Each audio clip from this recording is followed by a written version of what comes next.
Busquen sus Biblias Romanos capítulo 12, versículo 1 y 2.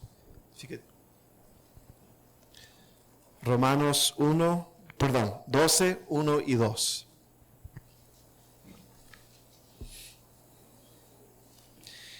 Y vamos a leerlo en voz alta, todos juntos.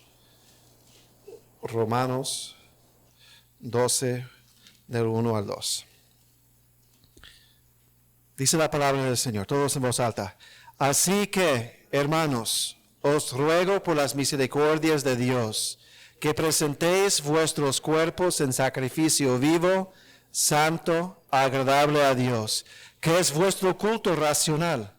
No os conforméis a este siglo, sino transformaos por medio de la renovación de vuestro entendimiento, para que comprobéis cuál sea la buena voluntad de Dios, agradable y perfecta. Que el Señor bendiga su palabra. Pueden tomar asiento.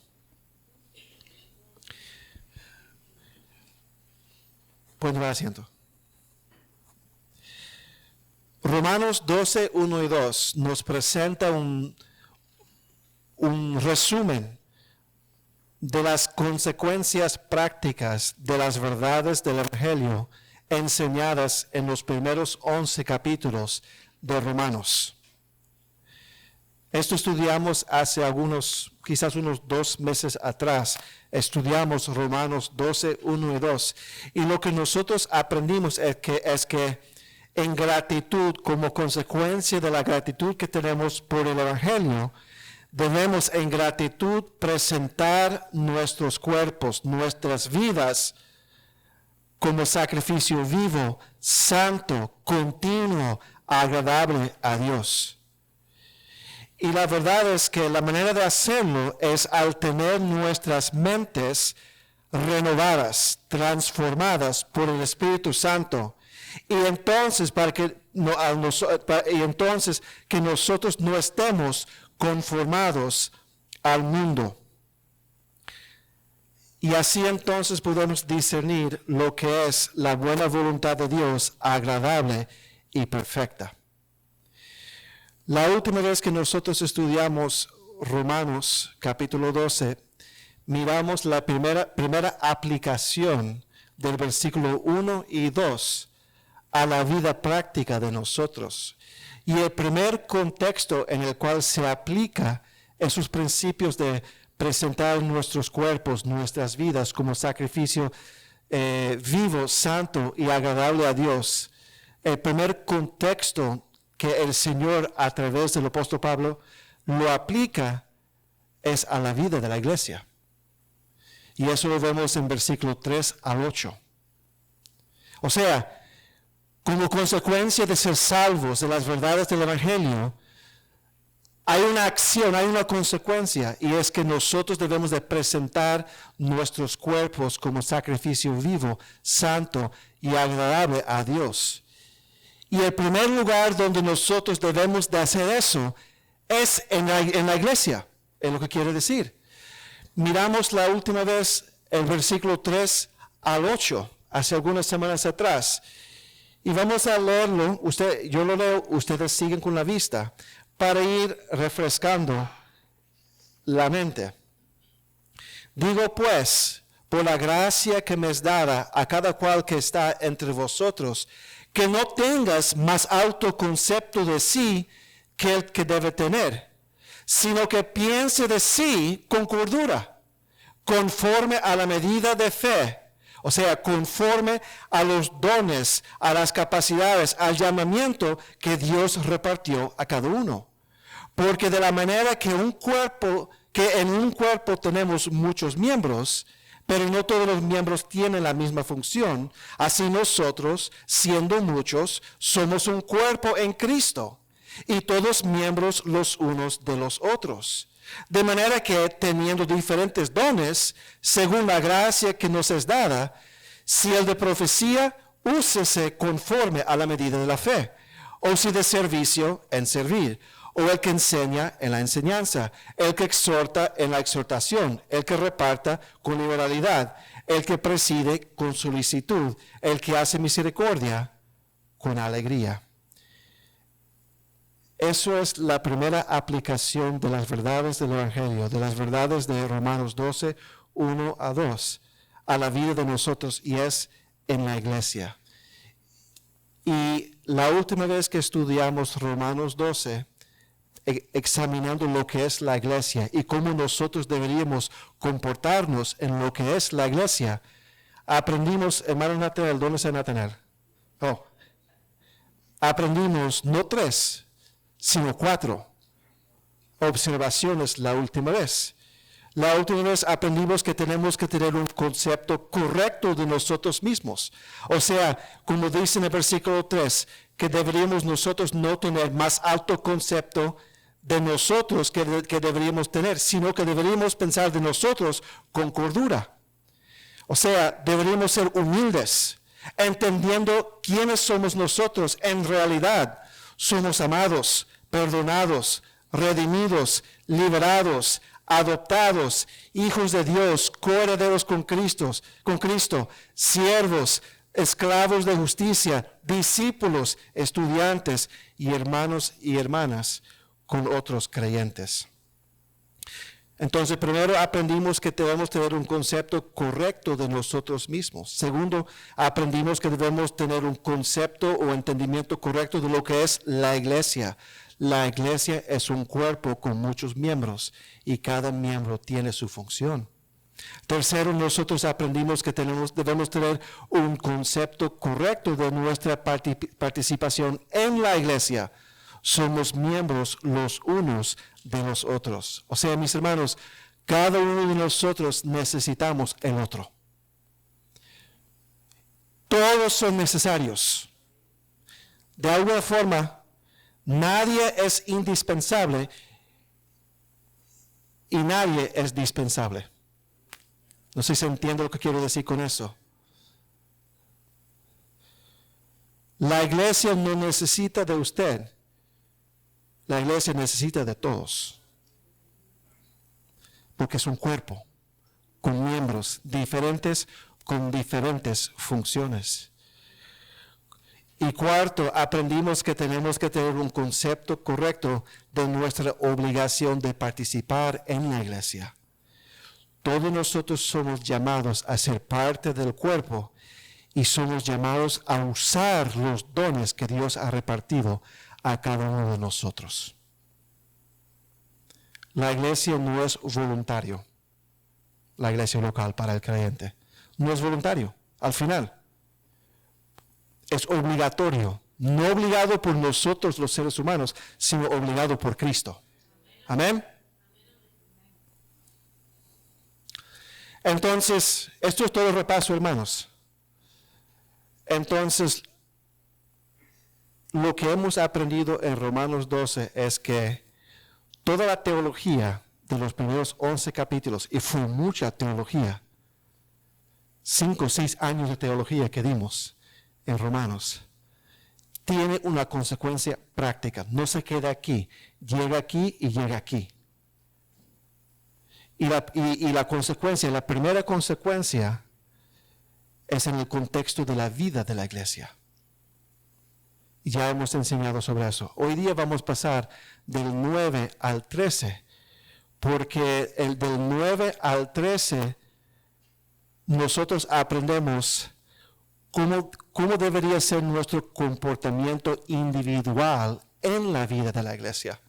O sea, del 3 al 8 nos enseñaba de manera a grosso modo la estructura de la iglesia, la anatomía de la iglesia.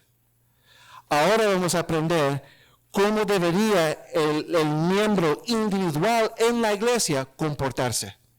Y eso lo vemos en el versículo 9 al 13. Vamos a leer entonces Romanos 12, 9 al 13. El amor sea sin fingimiento. Aborreced lo malo, seguid lo bueno. Amaos los unos a los otros con amor fraternal. En cuanto a honra, prefiriéndoos los unos a los otros. En lo que requiere diligencia, no perezosos. Fervientes en espíritu, sirviendo al Señor. Gozosos en la esperanza, sufridos en la tribulación, constantes en la oración, compartiendo para las necesidades de los santos, practicando la hospitalidad. Estas prácticas, estas cualidades, estas virtudes del versículo 9 al 13, el enfoque es el creyente como parte del cuerpo de Cristo, viviendo en lo que es la iglesia de Cristo. El 14 en adelante ya entonces el enfoque cambia del comportamiento dentro de la iglesia y cambia al comportamiento con el mundo de afuera. Pero hoy día vamos a examinar solamente el versículo 9 y el 10. Y quizás la semana que viene o la subsiguiente, el enfoque sería el 11, 12 y 13. Pero hoy día vamos a enfocarnos en el versículo 9 y en el versículo 10. En la mañana el versículo 9 y en la tarde el versículo 10. Y el versículo 9 nos da principios fundamentales para el cristiano. Principios no negociables, principios, como dije, fundamentales, de que si estos principios no existen en la vida de un cristiano, uno puede dudar si realmente es cristiano. ¿Están conmigo? Y de estos primeros, en el versículo 9, primeros 3 principios, comenzando con eso, viene todo lo demás. Son el fundamento, la fundación del comportamiento del cristiano dentro de lo que es la iglesia. Vamos a orar para comenzar. Padre, Señor, gracias, Señor, por esta mañana. Gracias, Señor, por su amor, por su misericordia. Gracias, Señor, por su gracia demostrada en la persona de Cristo y en nuestra salvación y en nuestra incorporación en lo que es la iglesia. Muchos de nosotros no sabemos dónde estaríamos hoy día si no fuera por su gracia en Cristo y por la salvación y la regeneración y la santificación y la vida en Cristo que tenemos y la vida en el cuerpo local de creyentes, Señor. Gracias, Señor. Ayúdenos, Señor, a meditar sobre estos principios que para muchos de nosotros parecen obvios, pero hoy día se ve más carentes, Señor, en las iglesias.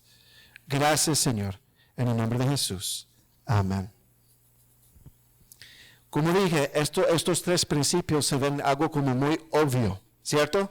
Y quizás usted está pensando, ¿y cómo es que el hermano Jerry puede predicar un tema entero sobre un versículo que dice cosas tan obvias de la vida cristiana? Y la verdad de las cosas es, hermanos, al meditar sobre los versículos, hay mucha carne aquí. Hay mucha carne. Y la verdad de las cosas, como cuando yo oré, hoy en día se ve menos y menos en las iglesias cristianas estos principios esenciales y fundamentales.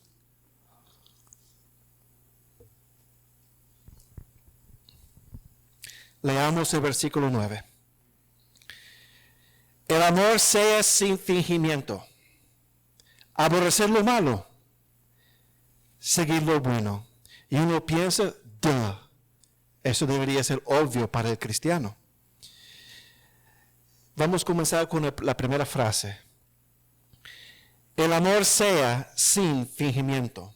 La primera instrucción al nivel individual o personal que vemos aquí en el versículo 9 es que nuestro amor debería ser sin fingimiento. O sea, debería ser genuino, debería ser sincero, sin hipocresía, sin fingimiento, como dice. Pero no es una sorpresa que el tema del amor es el primer tema en este versículo. El Señor a través del apóstol Pablo dice en 1 Corintios 13, búsquenlo, 1 Corintios 13.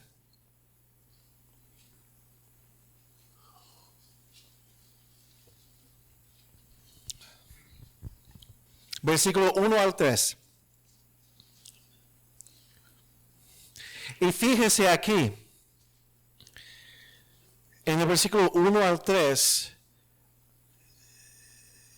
el Señor a través de Pablo está hablando de diferentes funciones o funciones de miembros en el cuerpo local, en el cuerpo que es la iglesia. Y fíjese la prioridad que el Señor da al amor sobre el ejercicio de los dones espirituales.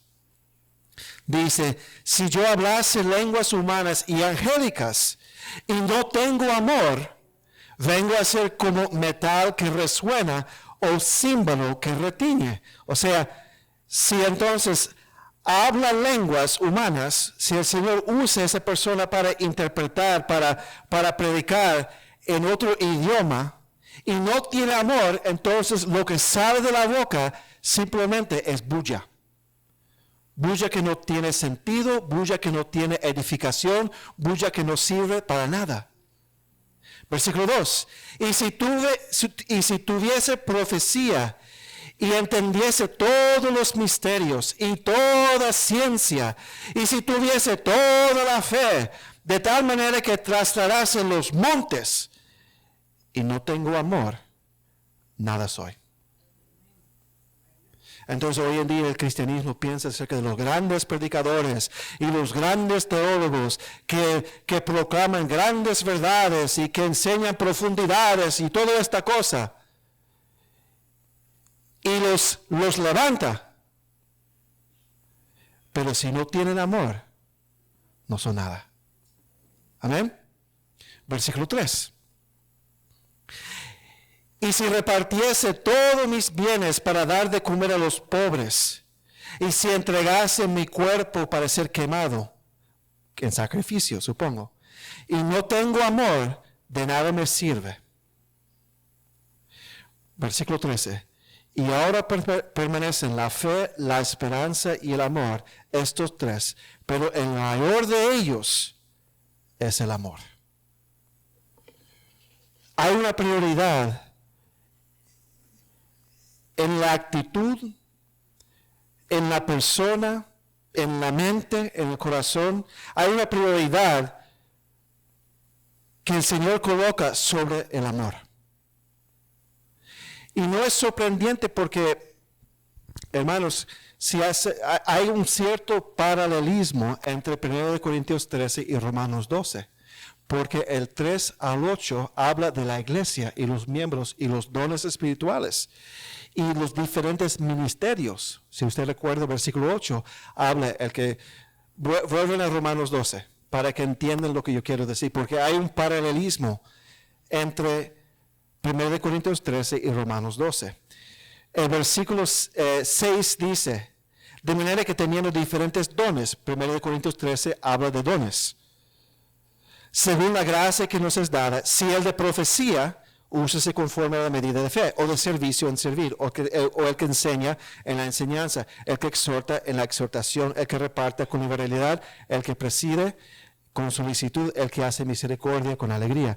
Hay diferentes dones, funciones en la iglesia. Pero la importancia, lo que viene primero no es el hacer, sino el ser. Y el ser tiene que ser amor, tiene que amar. El amor es más importante. Por eso después en Romanos 12, del 3 al 8, al final con el versículo 9, él comienza hablando del amor. Porque el ejercicio de todos esos dones tiene que estar fundamentado en el amor. ¿Cuántos pastores sirven supuestamente al Señor no por amor, sino por intereses? Amén. ¿Cuántas personas se involucran en el ministerio? Se involucran en ser misionero o servir en la iglesia porque tienen intereses, sean financieros o simplemente quieren ser respetados y mirados y elogiados. Su prioridad no es el amor. Y lo que 1 Corintios 13 nos dice es que todo lo que ellos hacen entonces es nada. No sirve. Al contrario, en el juicio de parte de Cristo a los cristianos, en la bema, gracias, en la Bema, va a ser todo quemado, porque no estaba fundamentado en amor. Entonces, ¿qué quiero decir con esto? El amor es lo primero. El amor es lo primero. El primer énfasis dado aquí es en el amor. El amor tiene que ser superior al ejercicio de los dones espirituales dentro de la iglesia. Sin amor, nuestro servicio, nuestro funcionamiento como miembro en el cuerpo de Cristo no tiene sentido, no vale para nada. Ahora, ¿qué queremos decir con la palabra amor? Volvemos a Romanos 12:9. El amor sea sin fingimiento. La palabra amor aquí es la palabra ágape. Y esto lo hemos enseñado muchas veces en esta iglesia. ¿Qué es el amor ágape? Como hemos enseñado, en el griego hay 3 clases de amor. El amor ágape, el amor philos y el amor eros. El amor eros es el amor romántico. El amor philos es el amor amistoso, fraternal. Y el amor ágape es un amor profundo, sacrificial. Es un amor que desea sobre todo, sobre su propio bienestar, el bienestar del objeto del amor. Y quiere bendecir, y quiere cuidar, y quiere proteger, y quiere proveer para ese objeto de amor, no importando el costo. Es un amor que al final es sacrificial en naturaleza. Siempre se dice, el amor humano que más se asemeja, el amor ágape, es el amor de una madre para con su hijo. ¿Por qué? Porque a la madre no le importa perder el sueño, no le importa su salud, no le importa su condición física, no le importa nada. Va a cuidar y va a proteger su bebé. Eso es el amor ágape que se puede, una metáfora humana que se puede usar para ilustrar y entender ese amor profundo. Y este tipo de amor es demostrado por el Señor hacia nosotros. Busque 1 de Juan 4:9, por favor.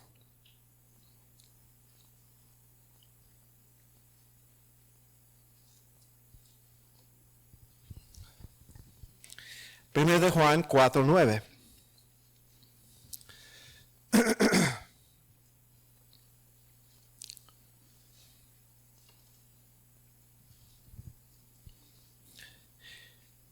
En esto se mostró el amor de Dios para con nosotros. Nosotros cantamos hace poco sobre el amor de Dios, que nos sorprende. Ahora se me olvidan las palabras, la letra, pero nos maravilla, maravilloso es el amor de Dios. Cuando pienso que Dios me ama a mí. Esto nos enseña lo que es ese amor. En eso se mostró el amor para con nosotros. En esto se mostró el amor para con usted y para conmigo. En que Dios envió a su Hijo unigénito al mundo para que vivamos por Él. El Señor al costo máximo, el Padre al costo máximo,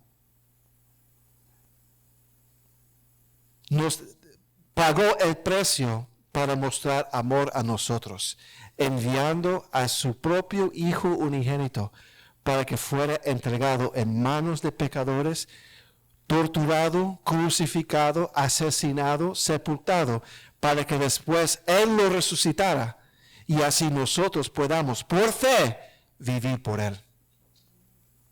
Eso es amor, sacrificio, abnegación, desear y buscar el bienestar del objeto del amor, no importando el costo. Eso es el clase de amor. Juan 3:16, repítelo conmigo, porque de tal manera amó Dios al mundo, que ha dado a su Hijo unigénito, para que todo aquel que en Él cree no se pierda, mas tenga vida eterna. Entonces, el Señor dio la persona más preciosa para Él, para bendecir a nosotros que creemos.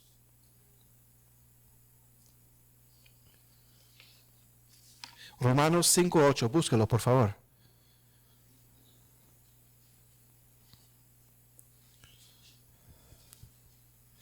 Romanos 5:8, mas Dios muestra su amor para con nosotros, en que siendo aún pecadores, Cristo murió por nosotros.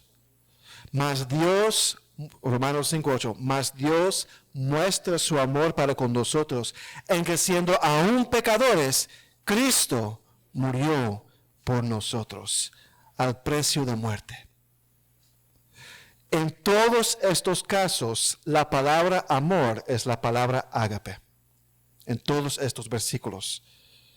Y hace referencia al amor sacrificial de parte del Padre, de parte del Señor, demostrado por medio de la encarnación, sufrimiento, muerte, sepultura y resurrección de nuestro Señor Jesucristo.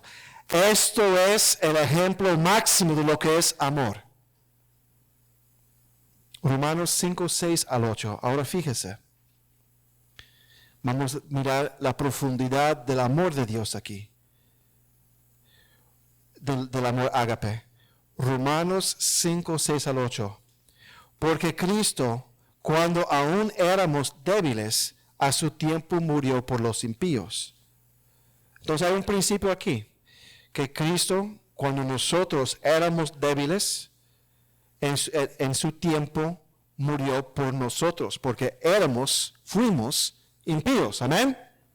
¿Quién aquí fue impío? Amén. No voy a preguntar. Entonces, es un principio que está claro. Eso es el amor ágape. Ahora, mire el versículo 7, porque ahora el Señor a través de Pablo está filosofando un poquito acerca de ese principio. Ciertamente, apenas morirá alguno por un justo. Entonces, muy difícilmente alguien va a morir por una persona justa, una persona que no es culpable de algo. Con todo, pudiera ser, quizás, maybe, pudiera ser que alguno osara, se atreve a morir por el bueno, alguien moralmente bueno. ¿Por quién está usted dispuesto a morir? ¿Estás dispuesto a morir por alguien? Esposo, mira a la esposa. Esposa, mira al esposo. ¿Estás dispuesto a morir por su esposa? ¿Estás dispuesta a morir por su esposo? Quizás, ¿cierto? Quizás, bueno, quizás no, si no es una persona justa, que el malo se muera entonces, o que la mala se muera. Y si es bueno el esposo o buena la esposa, quizás pudiera ser que va a morir por él o por ella. Pero mira entonces el restante del pasaje.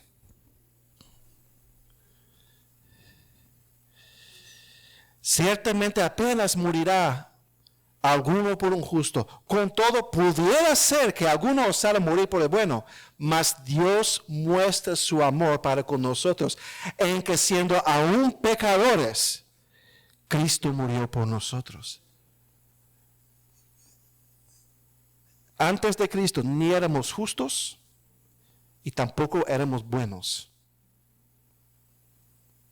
Al contrario, éramos al otro extremo. Pecadores.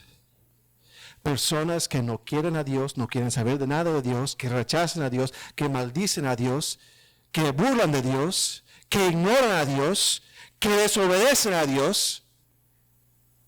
O sea, el que debería ser menos objeto de amor fue amado, ha sido amado.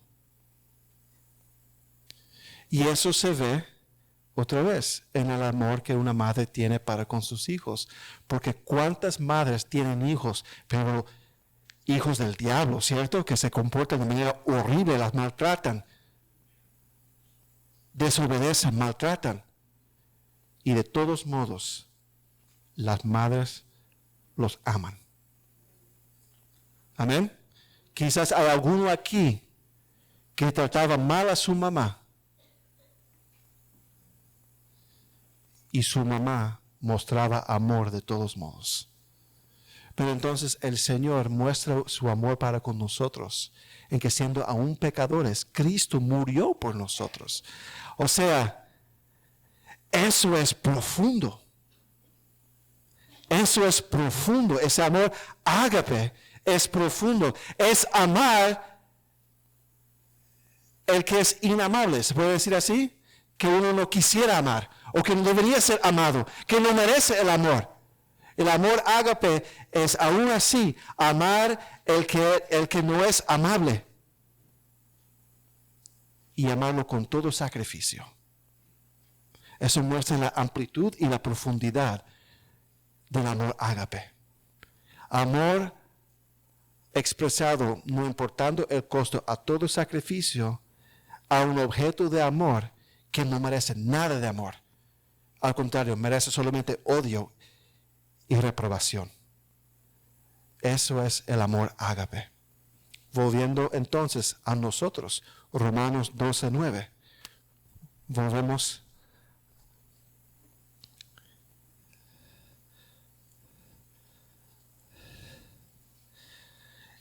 El amor sea sin fingimiento.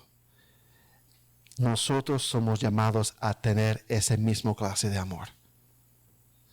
Esa clase de amor que el Padre mostró a través del Hijo a pecadores que merecen simplemente condenación. Eso es el amor que nosotros tenemos que mostrar en la iglesia. Ay, mi madre. Tremenda tarea. Amén. Tremenda tarea. Ahora, ¿cómo es que cuáles son las dimensiones y las facetas de ese amor? Porque ese amor es un amor con muchas facetas como un diamante. Busca 1 Corintios 13, porque nos enseña.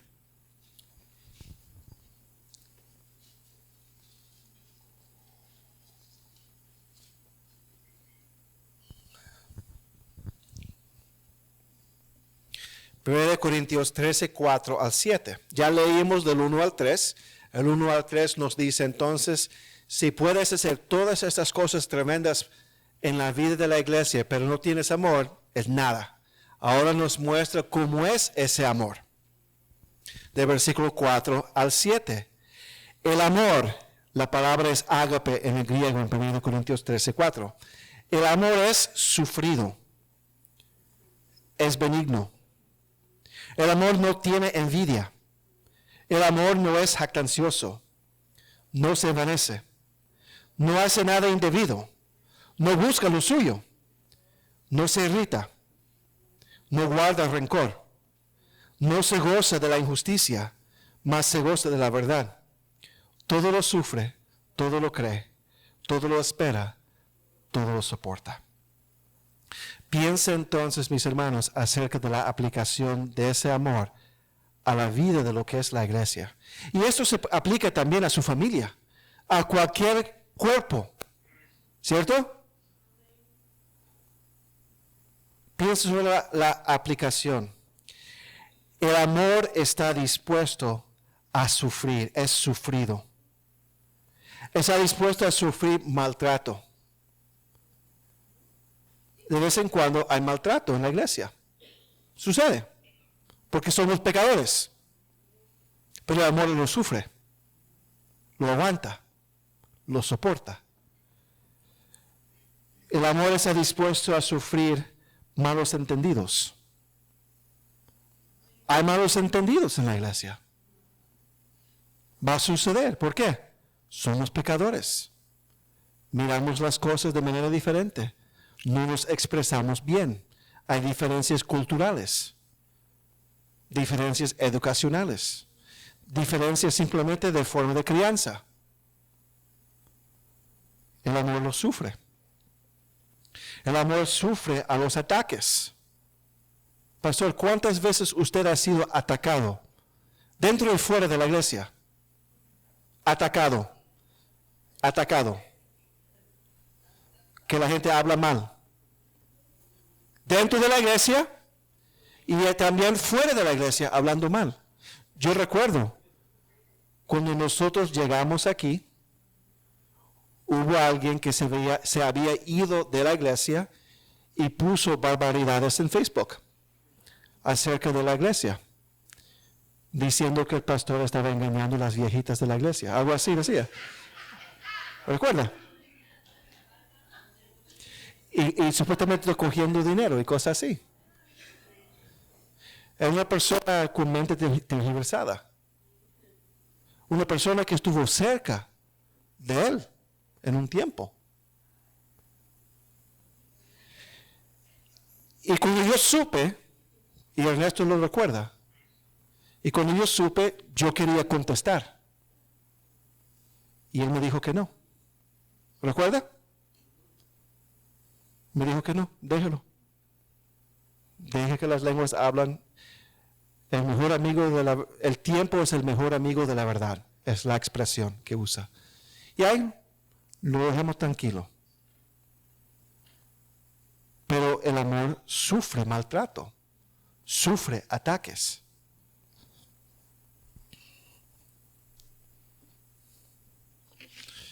El amor es benigno. O sea, no inclinado a atacar, no inclinado a criticar, sino inclinado a bendecir y a edificar. Ay, cuánto a la gente le gusta criticar. Ay, cuánto a la gente le gusta chismear. El amor no tiene envidia. El amor regocija en las bendiciones recibidas por los otros. El amor no es egoísta, es dadivosa. El amor no es jactancioso. No se considera a sí mismo como el más grande y el mejor sobre todos. Hermanos, el ego y el egoísmo y la jactancia no tienen lugar en una iglesia. No cabe aquí. Porque eso no es amor. Hermano, el amor no se envanece. No quiere llamar atención a uno mismo. No quiere ser como, mírame a mí, lo que estoy haciendo. Mírame a mí, lo que yo tengo. No. El amor se preocupa con los otros, no con uno mismo. El amor no se envanece. El amor no hace nada indebido. No maltrata a los otros y no da a otros lo que deberían de recibir. ¿Está conmigo? ¿Cuántos de nosotros de vez en cuando nos quisiéramos decir, responder a algún comentario, alguna tontera que alguien dice? Y que merecen. Pero el amor se frena. No da algo indebido.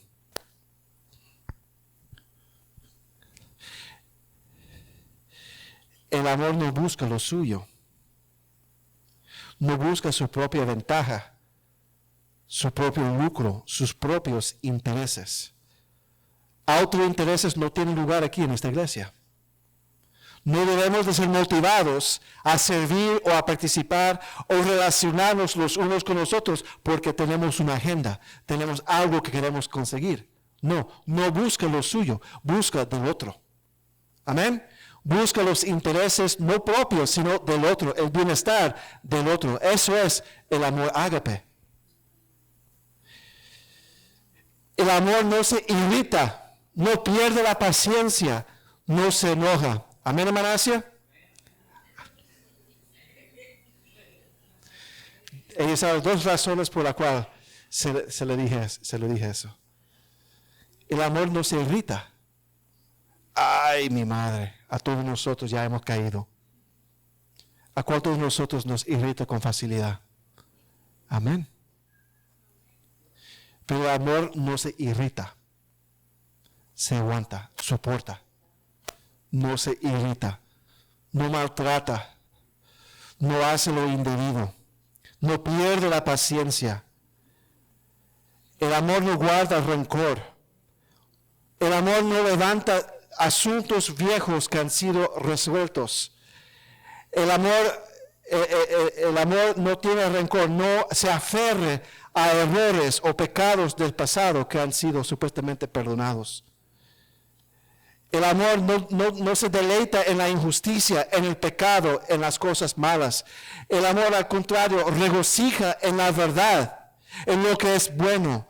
Todo lo sufre, todo lo cree, todo lo espera y todo lo soporta. Eso es como el amor se ve en una iglesia. Hermanos, somos pecadores.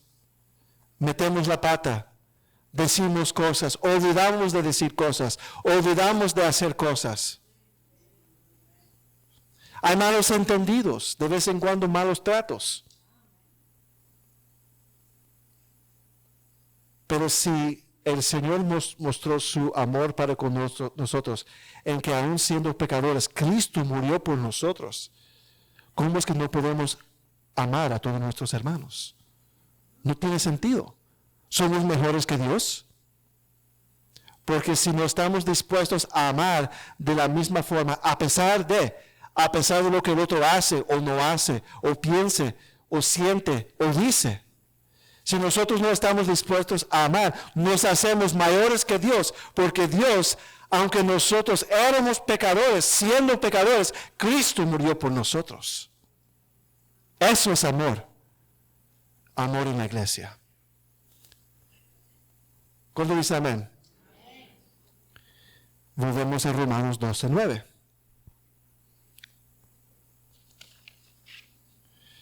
El amor sea sin fingimiento. Ese amor ágape, sacrificial, que debemos de tener en la iglesia, que todo lo sufre, que todo lo cree, que todo lo espera, que todo lo soporta. Ese amor que sea sin fingimiento. Ahora, ¿qué significa la palabra fingimiento aquí? La palabra griega es la palabra anhipócritos. Anhipócritos. Es una palabra compuesta de 2 palabras o 2 partes. An y hipócritos. Entonces, la primera parte es an y la otra parte hipócritos, anhipócritos. Hipócritos, la segunda parte, significa fingir, pretender, ser como un actor. Si estudias el teatro de los griegos antiguos, lo que ellos hacían es que cuando hacían una obra de teatro, colocaban una máscara enfrente de la cara. Y la máscara tenía una expresión y cambiaban la máscara para mostrar emociones distintas, ¿cierto? Entonces, si estaba contento, era una máscara contenta. Si estaba enojado, se veía enojado la máscara. Ahora, colocaba la máscara enfrente de su cara real, proyectando una imagen, pero detrás de la máscara siendo otra cosa. ¿Están conmigo? Y eso es lo que quiere decir aquí. Que el amor no sea una máscara, como lo coloca, y una jerga, ¿se dice jerga?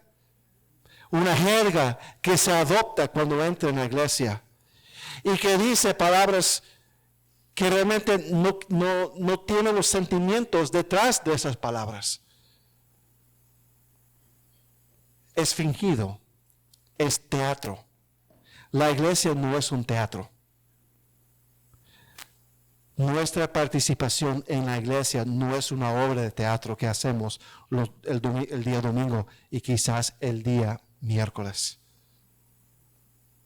Es algo que tiene que ser sin máscara todos los días. Y entonces, la palabra hipócritos suena familiar a nosotros, ¿cierto? ¿Qué palabra en español está fundamentado en la palabra griega? Hipócritos. Hipocresía.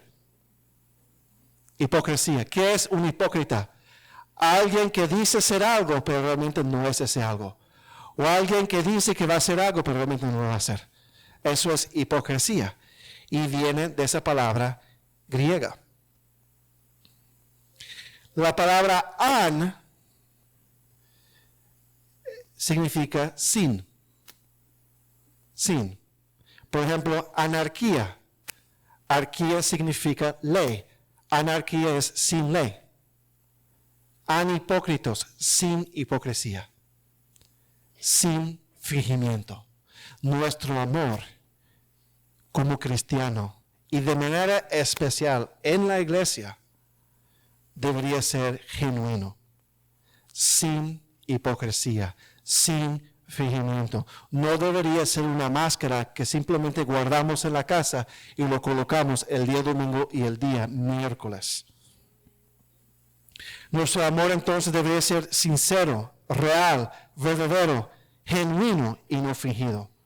¿Cómo es que a veces nosotros mostramos amor con fingimiento, amor fingido en la vida de la iglesia? Muy fácilmente, mis hermanos, cuando decimos que vamos a orar por alguien o por una situación y no tenemos ninguna intención de orar por esa persona o esa situación. Ay, mi hermano, ay, voy a orar por usted y vamos a orar por esa situación, lo vamos a levantar en oración y se lo olvida completamente en la semana y no le importa. Y lo más terrible es que sabemos que no tenemos intención de orar por esa situación o por esa persona. Cuando decimos que vamos a orar por algo o por alguien y no lo hacemos. Cuando decimos que estamos contentos por alguien en la iglesia, pero en realidad tenemos envidia o codiciamos lo que tienen. Ay, qué bueno, gloria a Dios que tiene un nuevo carro. ¿Y por qué yo no puedo tener un nuevo carro también? Amén. Ay, gloria a Dios que le aumentaron el sueldo, pero por dentro estás siendo comido por envidia. Es un amor fingido. Un amor de teatro. Cuando decimos que vamos a servir en la iglesia o vamos a servir a un hermano o una hermana de alguna forma y no lo hacemos. Cuando nosotros buscamos lo nuestro y solamente hacemos algo o servimos de alguna forma porque vemos algún tipo de beneficio para mí. Hacer el pastor contento conmigo, conseguir un trabajo con un hermano. Yo tengo que ayudar a ese hermano porque él tiene palanca allá en esta compañía y me ayuda a conseguir un trabajo allá. Eso es amor fingido. Cuando decimos que perdonamos a alguien y guardamos rencor. Cuando pretendemos ser bondadosos y tiernos, pero al contrario, en nuestra mente andamos criticando, o con nuestras palabras andamos criticando, chismeando o difamando a alguien. Eso es amor fingido. ¿Qué debo de hacer entonces si mi amor es con fingimiento? O sea, ¿qué debo de hacer si tengo un amor fingido? Primero, entender que lo que usted tiene no es amor entonces. El amor no puede ser acompañado con hipocresía. Deja de ser amor. Amén. Segundo, arrepentirse por su falta de amor y por su hipocresía y falta de sinceridad. O sea, primero entender si yo estoy comportando de tal forma que mi amor es con hipocresía, entender entonces eso no es amor. Segundo, arrepentirse de ese pecado, porque es pecado. Tercero, rogar al Señor que te ayude bíblicamente a cambiar su mente y su corazón para poder vencer los pecados profundos que hay, que está causando la hipocresía. Hermanos, hipocresía es el resultado de pecados más profundos. El amor hipócrita, ¿cómo se dice? ¿El amor hipócrita? Oh, ok. El amor hipócrita es el resultado de problemas que uno tiene en el corazón. Amargura, envidia, egoísmo, malicia. Y hay que arrepentirse de esos pecados y que el Señor te ayude a vencer esos pecados. De tal forma entonces lo que sale de su boca y haces con tus manos sea sincero y genuino y no fingido. Recuerda que todo lo que nosotros decimos y hacemos es producto de lo que hay en el corazón. Si somos hipócritas, si nosotros comportamos de manera hipócrita, es resultado de pecado que hay en el corazón, sea envidia, sea amargura, sea malicia, sea egoísmo, lo que sea. Y hay que arrepentirse y rogar al Señor que nos ayude a vencer esos pecados. Hermano, hermana, ¿amas a tus hermanos? ¿Tienen miedo de contestar sí? ¿De verdad amas a tus hermanos con un amor sin fingimiento? ¿Piensas, meditas sobre sus hermanos? ¿Tienes sus hermanos en la mente durante la semana? ¿Estás pensando sobre sus hermanos durante la semana? ¿Estás orando por sus hermanos durante la semana? ¿Estás preocupado por sus hermanos durante la semana si están enfermos? El Señor me ha reprendido con este tema. ¿Estás orando por tus hermanos? ¿Estás llamando? Si están enfermos, si sabemos que está enfermo, ¿estás llamando, inquiriendo para saber cómo siguen? ¿Si puede ayudar de alguna forma?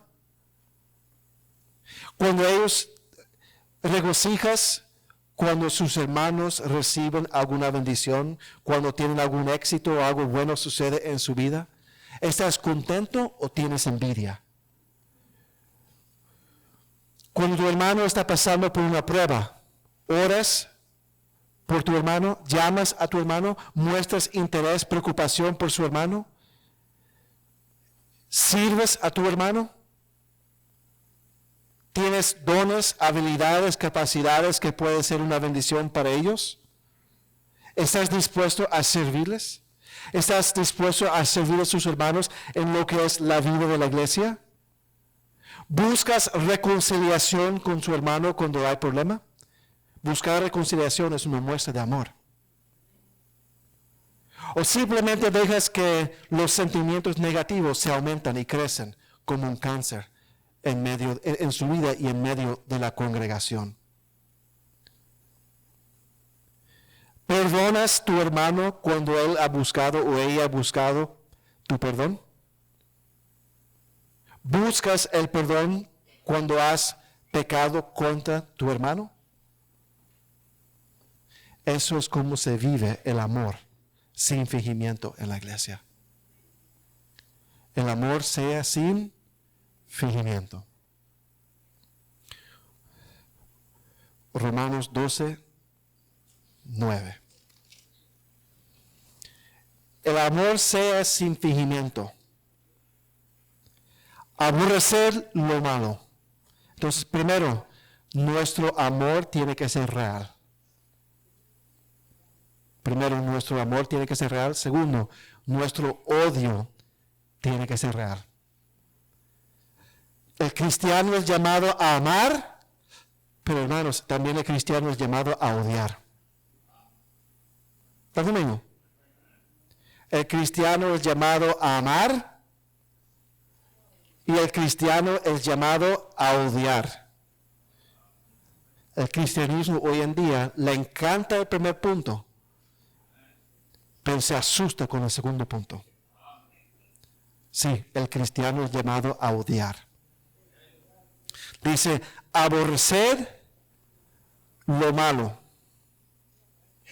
Nuestro odio, voy a usar odio. Nuestro odio tiene que ser real. Sí, aunque nosotros como cristianos somos llamados a amar sin fingimiento, también somos llamados a odiar, a aborrecer. Y esto suena un poco extraño al oírlo, pero no es, porque somos llamados a aborrecer, a odiar lo malo. Ahora vamos a estudiar esta frase. La palabra aborrecer, odiar, es la palabra apostigeo. Apostigeo. Significa no gustar, odiar, sentir horror por algo. Lo malo es la palabra poneros. Significa la maldad, las cosas oscuras, negras, las cosas malísimas. Y la idea es aquí que el cristiano dentro del cuerpo de Cristo tiene que aborrecer, tiene que odiar o sentir horror por las cosas malas. Y claro, esto no es algo limitado en la vida de la iglesia, sino también fuera de la iglesia. Debería ser la disposición general del cristiano, aborrecer lo malo, odiar lo malo. Como cristiano, y hay que pensar, mis hermanos, como cristianos nosotros hemos sido redimidos de la penalidad del pecado. Y entonces debería ser natural que nosotros no vamos a querer ser asociados con algo pecaminoso, con algo malo, con algo horrible, con algo oscuro. Sino deberíamos sentir entonces un horror, ¿se dice aversión? ¿Se entiende la palabra? Donde uno no quiere estar cerca de algo, quiere estar lejos. Aborrecer, que quiere estar lejos de esa cosa. Porque hermanos, cuando nosotros fuimos salvos, en ese proceso de llegar a Cristo, cuando nosotros, el Espíritu Santo nos llamó, y la gracia de Dios preveniente, la gracia que viene desde antes, nos iluminó la mente y nos convenció en el corazón, convenciéndonos de pecado, de justicia y de juicio. Nosotros con la mente alumbrada, con los ojos alumbrados, comenzamos a mirar el pecado como Dios lo mira. Y al mirarlo y entenderlo como Dios lo mira, nos quedamos espantados y nos dimos cuenta, ay mi madre, yo estoy condenado, yo he ofendido a Dios.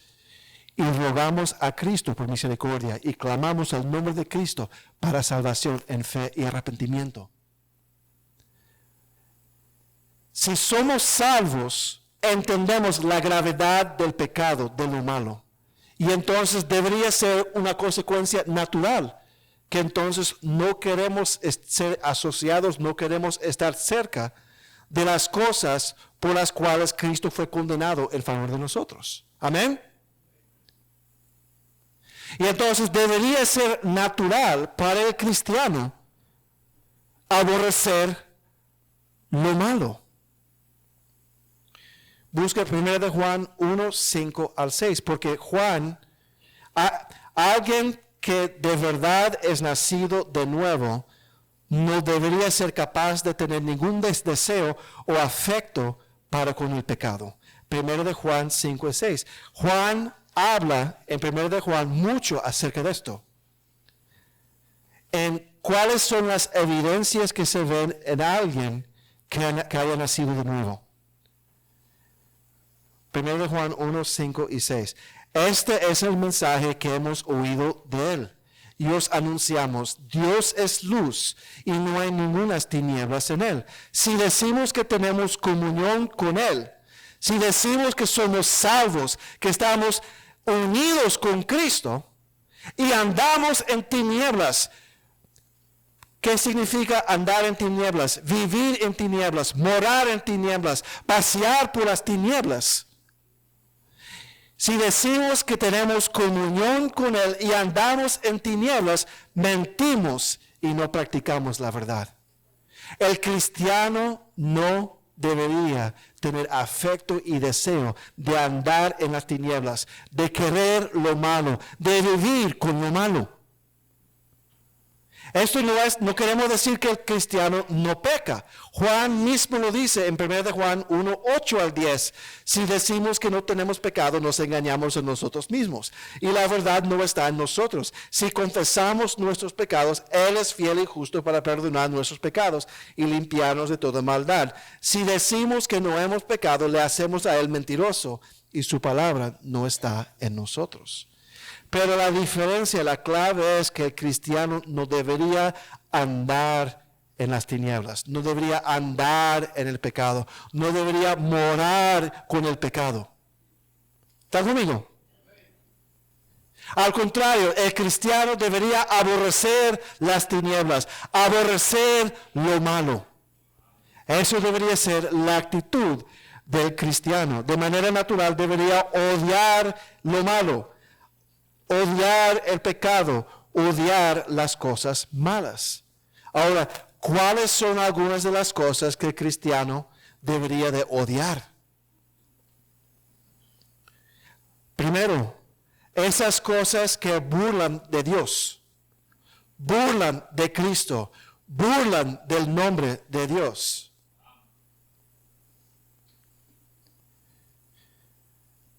Los musulmanes son locos, pero hay que respetarlos en un sentido. Cuando alguien burla del Dios de ellos, de Alá, o alguien burla de su profeta Mahoma, ellos lo cogen en serio. Claro, ellos matan a la gente. No estoy decir que aborrecer lo malo significa que vamos a matar a la gente. No.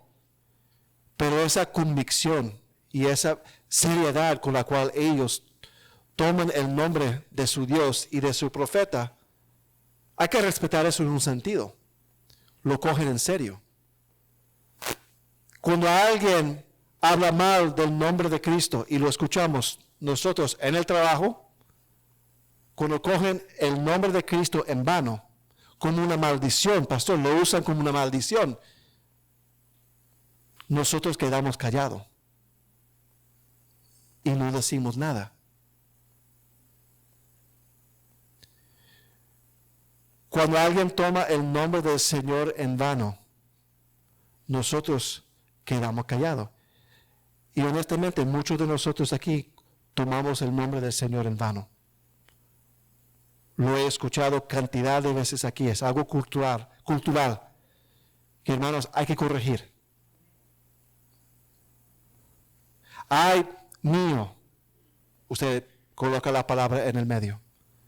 Se escucha demasiado entre varios hermanos aquí.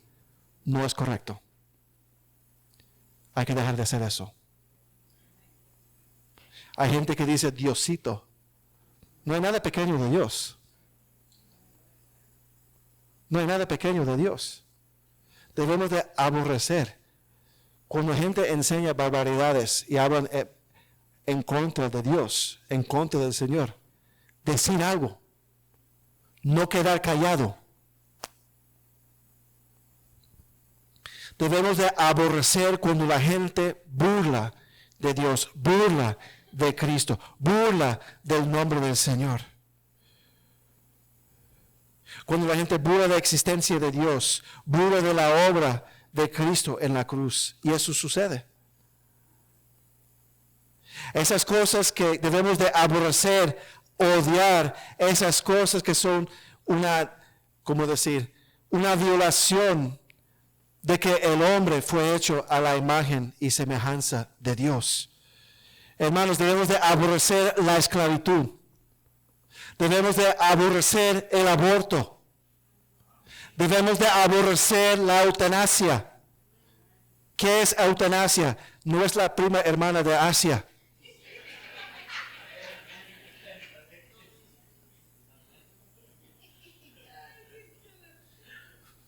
Porque el ser humano fue hecho a la imagen de Dios. Lo enseñé hace 2 miércoles atrás, algo así.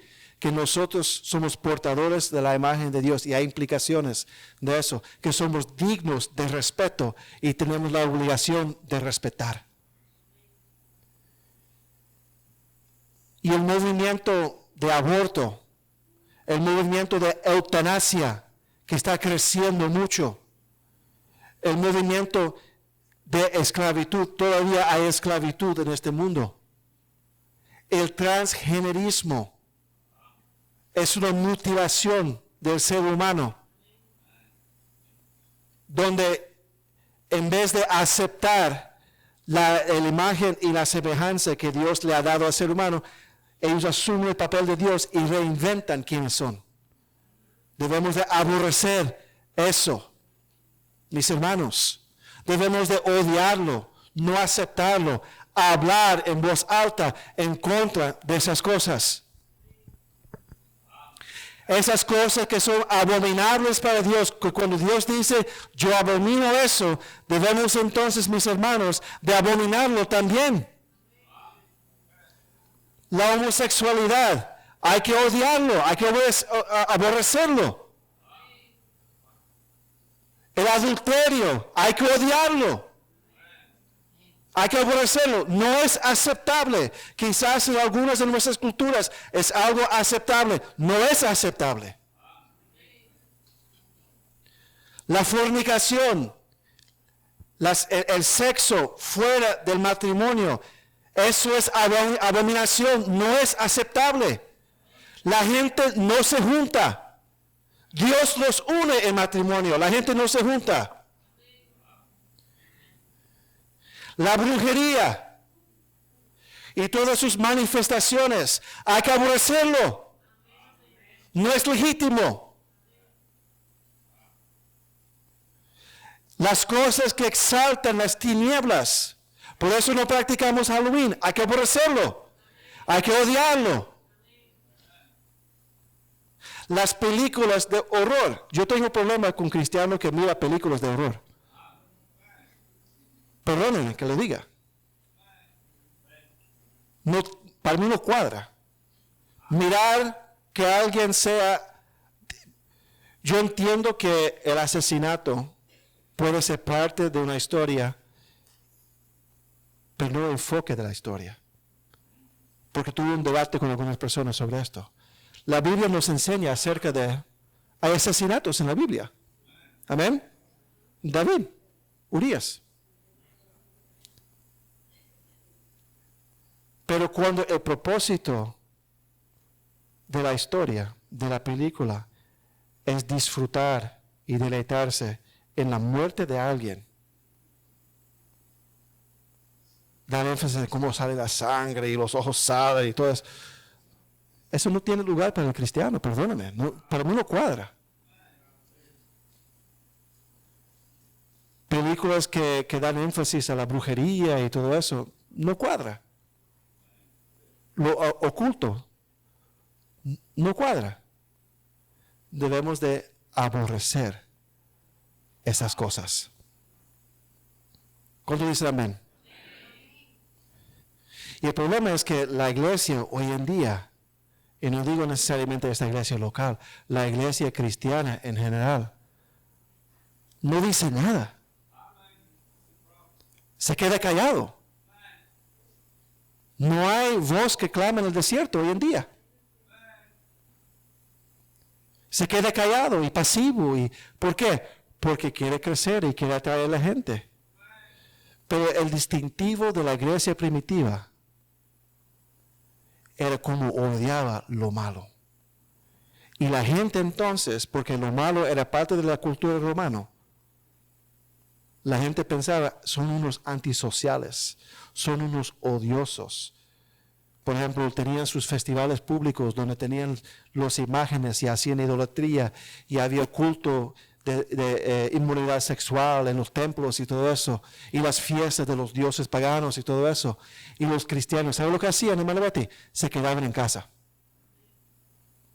Se quedaban en casa. Y todo el mundo miraba y decía, esa gente es odiosa y son traicioneros, porque rechazan la cultura de nosotros. Los cristianos en el siglo I y siglo II y siglo III sufrieron mucho, porque aborrecieron lo malo y pagaron el precio. Y pagaron el precio. Aborrecer lo malo, odia lo malo. ¿Cómo entonces debería el cristiano? Y también entonces odiar pecados como el robar, la deshonestidad y todo eso. Tenemos una cultura ahora que exalta lo malo, exalta la deshonestidad, exalta la, ¿cómo se dice? El ser perezoso y no trabajar y no tener diligencia y simplemente ser una sanguijuela social. Amén. Eso es pecado. Eso es pecado. Me dio calor.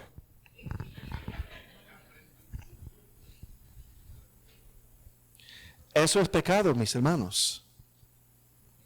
Y entonces, ¿cómo es que deberíamos odiar a estas cosas? Primero, deberíamos odiar la práctica de estas cosas, pero no necesariamente los que lo practican. 1 Corintios 6:9, búsquelo por favor.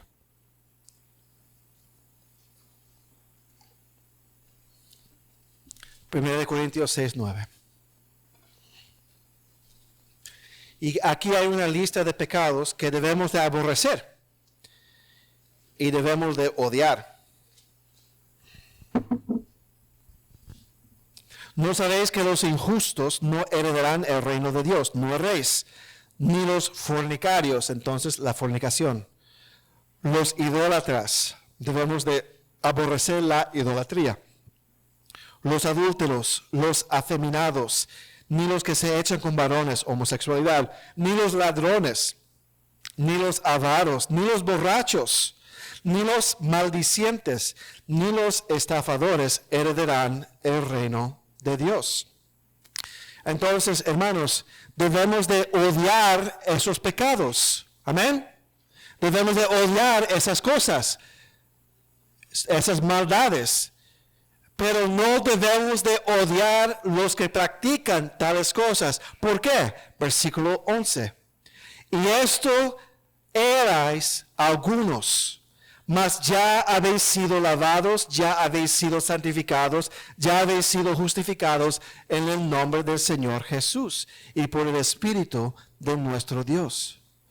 Porque esas personas son objeto del amor de Dios por la cual Cristo murió. No debemos de odiarlos, sino debemos de orar por ellos, dar testimonio a ellos para que ellos se conviertan, porque ellos se conviertan. Si nosotros nos convertimos, ellos se convierten también. Por eso no es odiar la persona, es odiar el pecado que practica la persona. Hay que amar a esa persona a pesar de su pecado. No tolerando su pecado, no aceptando su pecado, no asimilando a su pecado, pero hay que amarlo para que se convierta. Siempre doy el ejemplo de esa señora que era profesora de inglés en la Universidad de Syracuse, aquí en Nueva York, lesbiana. Y ella escribió un artículo acerca de un grupo cristiano para los padres, se llama Promise Keepers, que vino a la ciudad de ellos y ella escribió algo en contra de ellos, que es una patriarquía y no sé qué, toda esta cosa que ella habló. Y un pastor escribió una carta a ella diciendo que estaba en desacuerdo con ella. Muy cordial, que estaba en desacuerdo con ella, pero él quería conversar con ella para explicar por qué estaba en desacuerdo con ella y la invitó a la casa a comer. Ella fue. Y ahí comenzó un trato de 2 años, pastor, donde ella visitaba al pastor con su esposa y ella, una lesbiana, con su pareja y profesora de estudios de LGBT de la universidad. Ella era profesora de ¿cuál es la palabra? Ideología de LGBT allá en la universidad. Y ella comenzó a visitarlos y ellos nunca la atacaron. La trataron como alguien hecho en la semejanza e imagen de Dios. Pero ellos hacían devocional y ella por respeto escuchaba. Y ahí comenzó ella escuchar la Biblia. Y ella entonces decidió, bueno, yo voy a leer la Biblia. Craso error para ella. No, entre comillas. Comenzó a leer la Biblia. Ella, creo que en un año, leyó la Biblia 10 veces. Porque ella leía, era una persona que leía mucho. Y ella estaba leyendo la Biblia pensando en términos literarios, pero el Espíritu Santo comenzó a trabajar en ella. Y ella comenzó a visitar la iglesia de ese pastor. Y un día se convirtió y fue convertida cuando comenzó a cantar un salmo en la iglesia. Había dejado su pareja en la cama, allá en casa, fue a la iglesia un domingo por la mañana y al cantar un salmo y meditar sobre la letra de ese salmo, porque en una iglesia que solo canta salmos, ella dio cuenta, este Dios a quien yo estoy cantando no es mi Dios. Necesito que sea mi Dios, y se rindió a Cristo ese día. ¿Qué quiero decir con toda esta historia? Que cuando nosotros tenemos que hacer la distinción y la diferencia entre odiar el pecado y no odiar a la persona. Y es difícil, mis hermanos, porque la manera que nos trata de vez en cuando, uno quiere mandarlos al infierno. Pero eso es el deber, bueno, eso al final es el juicio de Dios sobre ellos, no el juicio de nosotros. La venganza es de Él, no de nosotros. Y entonces hacer la diferencia entre el pecador y el pecado. Segundo, no debemos de tener una actitud ligera o aceptar chistes sobre temas pecaminosos. No debemos de mirar entretenimiento que glorifica o hace algo ligero acerca de estos pecados. Como digo, películas de horror practicando Halloween, películas con inmoralidad sexual. No debemos de aceptar o debemos de denunciar o debemos de por lo menos de ignorar chistes malos en el trabajo. O sea, y no participar en los chistes malos en el trabajo. No estoy diciendo que debemos de ser la policía puritánica en el trabajo, no. Pero no debemos de marcar una diferencia, que cuando ellos hacen un chiste malo, irse, dejarlos. O no reír. O tener una cara en blanco. Así. Para que se den cuenta que no estás afirmando lo que están haciendo. Hacer la distinción. Hacer la distinción. Dice en Efesios 5:11, búsquelo por favor. Efesios 5:11. Y no participéis en las obras infructuosas de las tinieblas, sino más bien reprenderlas. Porque vergonzoso es aún hablar de lo que ellos hacen en secreto. Y no estamos hablando de hablar, se mira en la pantalla hoy en día. Ya no es hecho en secreto. Y no participéis, Efesios 5:11, y no participéis en las obras infructuosas de las tinieblas, sino más bien reprenderlas, porque vergonzoso es aún hablar de lo que ellos hacen en secreto. En el caminar cristiano de uno deberíamos de evitar a estas cosas, a estos pecados, vivir una vida de arrepentimiento, constantemente clamando el perdón de Dios por la sangre de Cristo. Dice en 1 Juan 1:9, si confesamos nuestros pecados, Él es fiel y justo para perdonar nuestros pecados y limpiarnos de toda maldad. Entonces, el aborrecer estas cosas es odiar el pecado, pero no el pecador. Segundo, no afirmar ese pecado o hacer algo ligero de esos pecados. Y tercero, en nuestra propia vida cristiana, vamos a cometer pecados. Vivir una vida de arrepentimiento, pidiendo el perdón del Señor. Porque hermanos, solamente vamos a ser perfeccionados cuando Cristo venga. Amén. Volvemos a Romanos 12:9. Sí, todavía tengo más.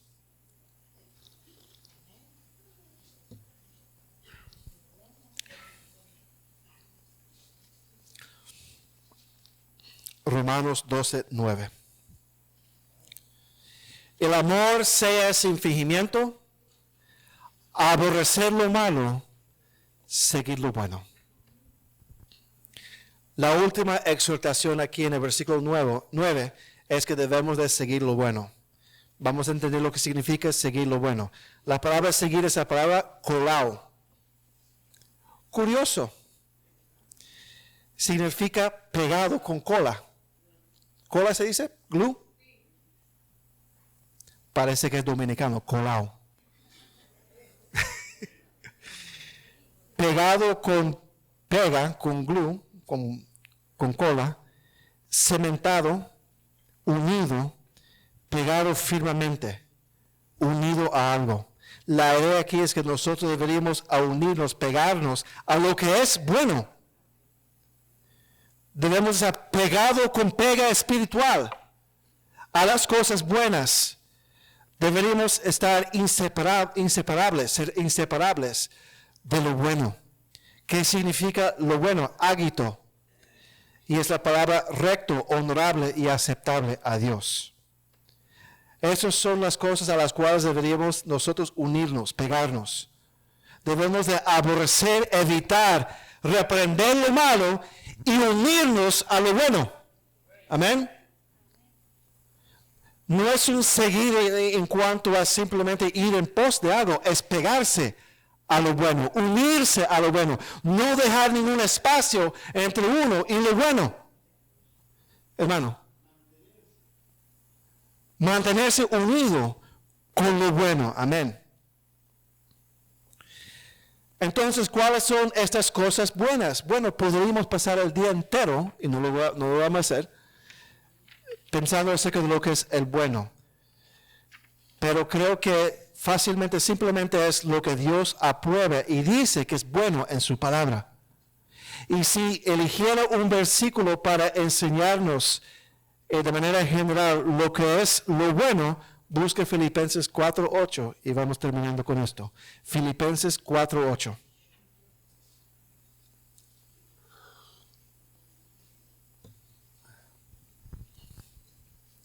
Y creo que este versículo nos enseña facetas de lo que es lo bueno. Filipenses 4:8. Por lo demás, hermanos, todo lo que es verdadero, todo lo honesto. Bueno, vamos a leerlo todos juntos. Por lo demás, hermanos, todo lo que es verdadero, todo lo honesto, todo lo justo, todo lo puro, todo lo amable, todo lo que es de buen nombre, si hay virtud alguna, si hay algo digno de alabanza, en esto pensar, en esto buscar. Se aferra, se pega, se une. Cosas que son verdadero. La fuente primaria para nosotros de lo que es la verdad es la palabra del Señor. Y esto es lo más bueno a la cual nosotros podemos aferrarnos a la palabra del Señor, a la iglesia del Señor, a la fe del Señor, a las cosas relacionadas a y conectadas con la fe del Señor. Estas son las cosas buenas máximas que podemos buscar, aferrarnos en nuestra vida. Honesto. Es cosas honestas, lo que es honesto. La palabra es semnos y significa cosas venerables, cosas respetables, honorables, y se puede aplicar a personas o a cosas. Y la idea aquí es que nosotros deberíamos de meditar en y buscar las cosas respetables, honorables, personas y cosas venerables, respetables, honorables. El entretenimiento que nosotros miramos y recibimos, el contenido que nosotros miramos y recibimos debería ser honesto, venerable, respetable, honorable. Las ideas que nosotros escuchamos y adoptamos deberían ser honestos. Las personas con las cuales nosotros compartimos deberían ser honestos, respetables, venerables. Entonces, hablamos de lo verdadero, lo honesto, lo justo. La palabra dikaios y significa recto, con virtud, manteniendo los mandamientos de Dios, consistente con lo que el deber requiere. Estos son los mandamientos que Dios requiere. Buscar lo justo, buscar obedecer al Señor, buscar a las cosas y a las personas que obedecen a Dios. Las amistades que tenemos, la compañía que mantenemos, debería ser con lo bueno, con lo honesto, con lo puro, con lo justo.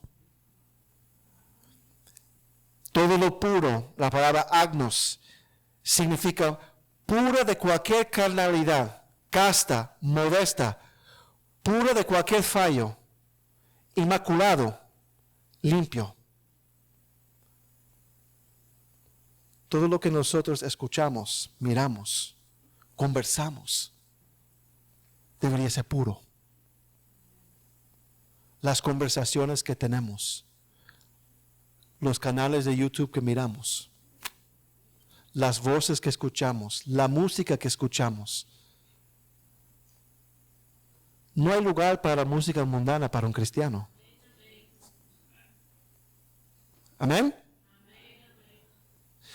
Como yo dije al inicio, este versículo es un versículo para nosotros. Obvio, pero cuán difícil a veces de obedecer, pastor, ¿cierto? Todo lo puro, todo lo amable. Prosfiles es la palabra. Significa bello, bonito, placentero. Debemos de buscar las cosas que son bellas y no feas. El cristiano no debería tener fascinación con las cosas feas. ¿En serio? El cristiano no debería tener una fascinación con las cosas ocultas, oscuras, feas. Sino debería buscar las cosas amables, placenteras, bonitas. El cristiano no debería entrar en una casa, ¿cómo se dice? Haunted house. ¿Enfantasmada? Embrujada. En una casa embrujada y hallar lo bonito para disfrutar. No cuadra. No cuadra. El cristiano debería buscar luz y no tinieblas. Y aún, y usted puede estar en desacuerdo conmigo, pero y aún en la estética, ¿se dice así? En lo estético. Sí, estético, en la decoración, el arte, la música. Debería enfatizar lo bonito, lo bello, la luz, y no la oscuridad. Por eso usted dijo algo que me llamó mucho la atención en la vigilia. Habló de que hoy en día las iglesias modernas son oscuras y pintan todo en negro. Las iglesias antiguas era todo luz. Si piensas, cristales grandes, vidrios grandes, colores, para que se penetre luz entrando en la iglesia. Eran brillantes. Porque el cielo es así. La iglesia no debería parecer como el infierno, lleno de tinieblas y oscuridad. Para mí no cuadra que una iglesia sea oscura. No tiene sentido. De que uno entra y cuando sale no puede mirar porque el sol es tan fuerte, porque ha estado en tinieblas en la iglesia por tanto tiempo. No tiene sentido. Lo estético comunica, enseña algo de valores. ¿Estás conmigo?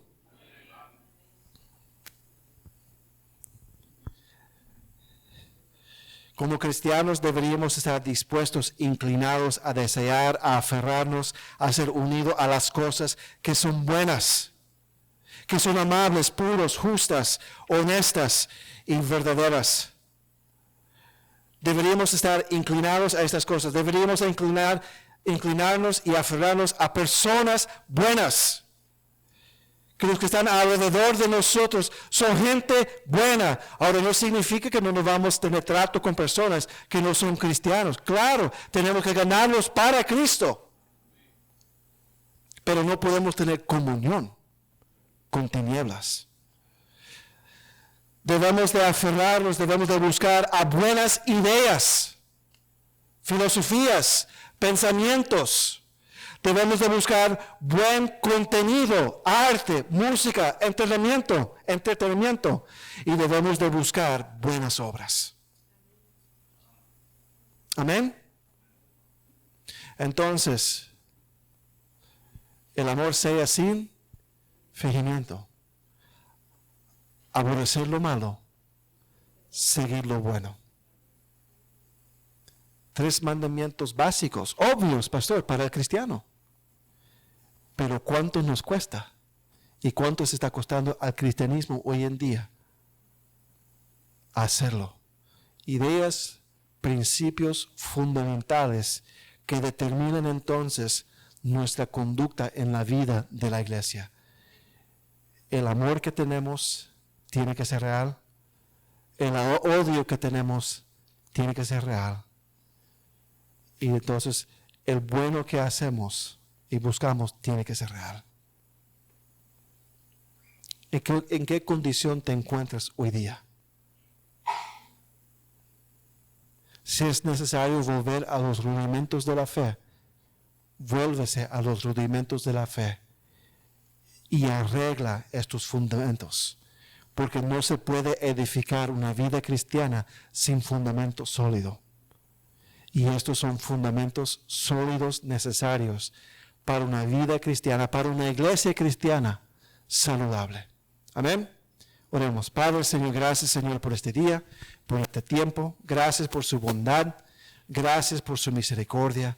Gracias, Señor, que usted nos reprende en pocas palabras, un versículo con tan pocas palabras, pero verdades tan profundas, Señor. Padre, ayúdanos, Señor, a amar sin fingimiento. Ayúdanos, Señor, a aborrecer a lo malo. Ayúdanos, Señor, a seguir lo bueno. Y, Señor, repréndenos si es necesario. Gracias, Señor. Gracias, Padre, por su amor, por su misericordia. Gracias por su palabra, que es luz a nuestro camino. En el nombre de Jesús. Amén.